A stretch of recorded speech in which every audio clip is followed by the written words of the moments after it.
Спорный вопрос. Мусульманская аналитическая программа.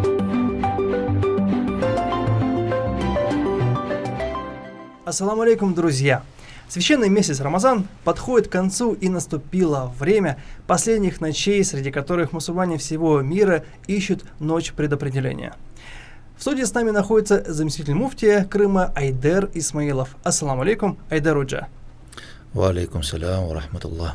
Айдер Уджа, расскажите немного о самой ночи. В чем ее особенность? Ночь в оригинале называется Лейлятуль Кадр. Лейль – это ночь в переводе с арабского языка. Кадр имеет много смыслов. Слово кадр можно перевести и как предопределение, как могущество, как возвышенность, как решение, например, как благословение и так далее. Но в основном превалирует название как благословенная ночь, ночь могущества и ночь предопределения. Касательно, скажем, благословенности данной ночи можно привести аяты, 5 аятов, суры Аль-Кадр, специальная отдельная сура посвящена данной ночи, в которой говорится, что воистину мы ниспослали его в эту ночь, его имеется в виду Коран. Вот, и откуда тебе знать, что это за ночь? Лейлятуль Кадр, то есть ночь могущества или предопределения, лучше 1000 месяцев, в которой нет этой ночи.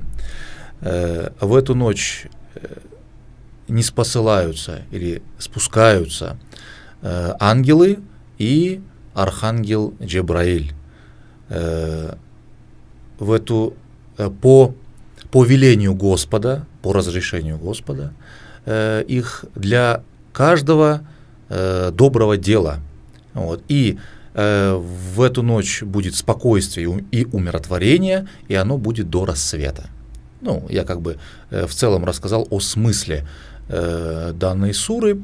Следовательно, отсюда мы понимаем, что благословенность данной ночи исходит, первое, из того, что ниспослан Коран, второе, спускаются ангелы, они будут здороваться с мусульманами, тоже молиться с ними вместе.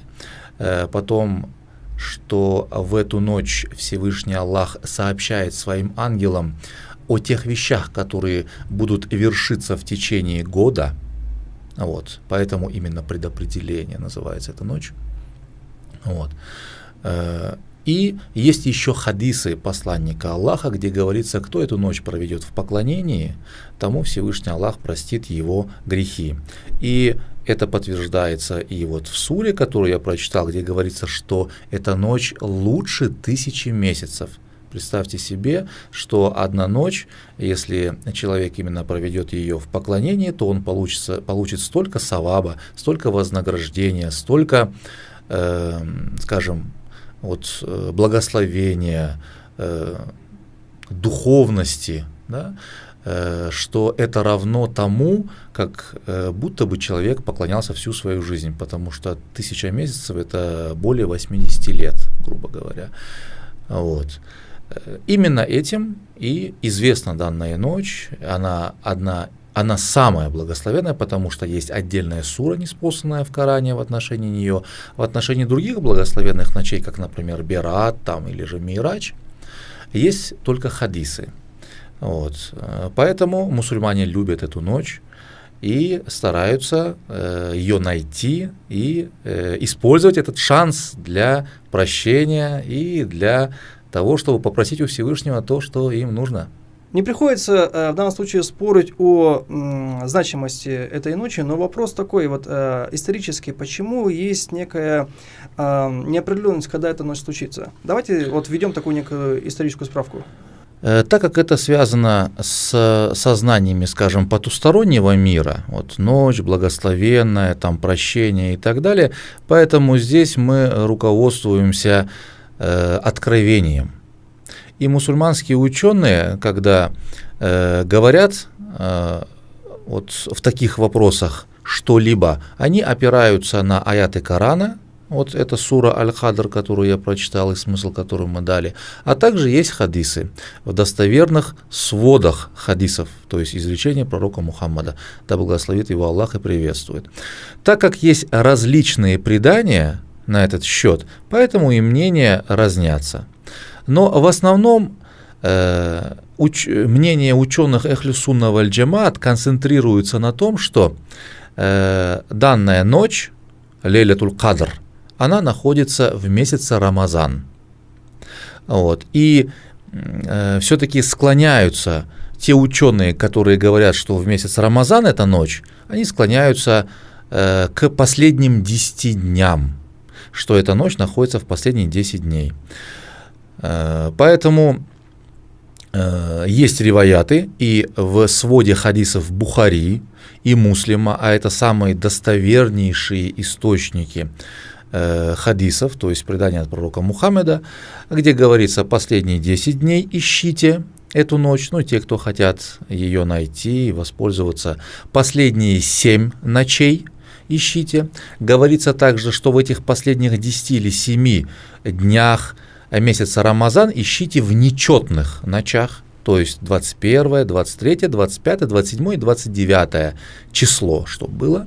Как я помню, что вот, как, по крайней мере, вычитал, мне рассказывали, что архангел Джабраил, да, алейхиссалям, летел как раз с намерением сказать точную дату этой ночи, но из-за нескольких мусульман, которые спорили, он, так сказать, не сделал этого, да? Так ли, да? Есть такие риваяты, да, где посланник Аллаха говорит: я увидел сон и вышел на улицу, чтобы сообщить мусульманам об этом, но так как там была какая-то возня, были какие-то споры, 2 мусульманина, а может и больше, спорили друг с другом, и вот пока это все утихомирилось, посланник Аллаха говорит: Аллах забрал у меня это знание. То есть, вот. Поэтому есть подобного рода риваяты. Мы знаем, что сон посланника Аллаха, он вещий, то есть то, что он видит во сне, это откровение. Поэтому да, действительно, ему это знание пришло, когда он во сне, потому что сердце посланников Божьих, оно не спит, то есть сердце у них всегда бодрствует, поэтому они могут получать откровения в таком виде. Вот. Есть еще другие послания, где посланник Аллаха говорит, что говорит: мои сны сконцентрировались именно вот на последних 7 или 10 ночах, то есть я так помню, что я так видел. Вот. Поэтому обоснование словам ученых есть, наши ученые никогда не берут ничего с потолка, не придумывают. Единственное, из-за существования в достоверных источниках хадисов, которые указывают, что данная ночь может быть и последние 10 ночей в нечетных числах, и последние 7, поэтому они 100% не утверждают, что это 27-я именно ночь, но говорится по большей вероятности, именно ссылаясь вот на те хадисы, на предания от тех сподвижников, которые я сейчас озвучил. Одним из спорных вопросов является то, что в календаре, который издал муфтият Крыма, значится и написано с 31 на 1 число эта ночь. Как вы можете это прокомментировать? Мы можем прокомментировать это следующим образом, что мусульманские ученые Ахлю Сунна валь Джамаат также указывают на то, что среди нечетных ночей последние 10 дней Рамазана, скорее всего, ночь Лейлятуль Кадр будет 27-й ночью, потому что есть хадисы, которые об этом говорят. Например, хадис в Сахихуль Муслиме, Салятуль Мусафирин, 179-й хадис, где передается от Зир бин Хубейша. Он рассказывает, говорит: я с Убей бин Кябом, когда беседовал, я напомнил ему слова Абдуллах ибн Месуда, который сказал, что человек, если весь год будет поклоняться, каждую ночь в году будет проводить в поклонении, то он обязательно найдет ночь предопределения. И тогда Убей бин Кяб сказал: говорит, пусть Всевышний смилостивится над Ибн Месудом, он сказал это так, чтобы люди не расслаблялись, не давали слабинку в поклонении. На самом деле, говорит, он знал, что это 27-я ночь месяца Рамазан. Есть и другие версии данного предания, где он сказал, что клянусь Аллахом, ночь могущества находится в месяц Рамазан. Это ночь, в которой посланник Аллаха приказал нам совершать намаз, а это 27-я ночь. И признаком этой ночи является то, что солнце взойдет и не будет слепить, и лучи солнца не будут слепить глаза, а солнце будет таким беловатым, то есть мягкий будет такой свет. Вот. То есть Убей бин Кааб даже указал на признаки этой ночи, но, конечно, когда уже мы увидим этот признак, уже будет поздно, то есть это уже когда солнце встает, а ночь будет продолжаться до рассвета. В суре Аль-Кадр об этом говорится. Вот. Это в Муслиме, то есть это достоверный сборник хадисов. Кроме того, от Абдуллаха ибн Умера передается, что кто хочет найти Лейлятуль Кадр, Кадр Геджесе, пусть ищет ее в 27-ю ночь. Вот. Таким образом, мусульманские ученые, ссылаясь на вот эти риваяты, говорят, что по большей вероятности это 27-я ночь, поэтому мы тоже ее обозначаем отдельно. И это устоявшаяся практика, вот. Но мы, конечно же, советуем не выделять именно эту отдельную ночь, а исходя из того, что посланник Аллаха именно концентрировался на поклонении последние 10 дней, вот, и учитывая другие риваяты, где говорится о последних 7 или 10 днях, вот, мы советуем все эти дни проводить в поклонениях, в мольбах, вот, в надежде на то, что каждая из этих ночей будет Кадр Геджесе, вот, и если будут мусульмане делать так, то они не ошибутся. Вопрос такой, давайте вкратце просто скажем мусульманам, которые нас смотрят, такое пожелание, значит, и такие рекомендации. То есть вот последние 10 дней, что человек может делать, помимо обязательных намазов, помимо, допустим, намаза таравих, помимо других намазов, что он еще может и должен, допустим, сделать, вот, чтобы достичь довольствия Всевышнего в эти дни? Да, он поклоняется ночью в поисках ночи могущества, ночи предопределения. То есть он надеется, что эти ночи, особенно в нечетных числах, будут именно Лейлятуль Кадр. Вот. Следовательно, он должен молиться о прощении грехов.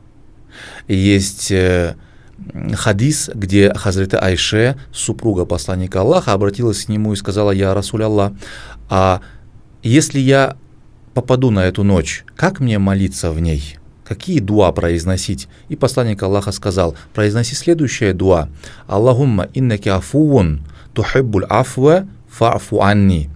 О Аллах, ты всепрощающий, ты любишь прощать, прости и мои прегрешения. Вот эту молитву нужно делать. Многократно ее можно повторять каждую ночь. Вот это первое. Второе, так как в эту ночь был ниспослан Коран, конечно, нужно читать Коран. Вот. И кроме этого делать теубе, то есть, в принципе, вот говорить о прощении, это и есть теубе, то есть можно еще другими словами, я имею в виду, просить Всевышнего Аллаха о прощении, потому что, или же просить еще другие какие-то благие вещи, как в этом мире, так и в том мире, потому что эта ночь благословенна именно тем, что молитвы принимаются. И первая из молитв наша, если о прощении наших грехов, это самое главное, потому что без прощения грехов мы не попадем в рай, мы не обретем довольство Всевышнего, то дальше, конечно, мы в своих молитвах можем вопрошать у Всевышнего то, что нам нужно, что мы хотели бы. Осталось только пожелать мусульманам найти эту прекрасную ночь. Благодарю вас, Айдар Уджа. Ждем ваши вопросы и пожелания на наши медиаисточники. Ассаламу алейкум. Спорный вопрос. Мусульманская аналитическая программа.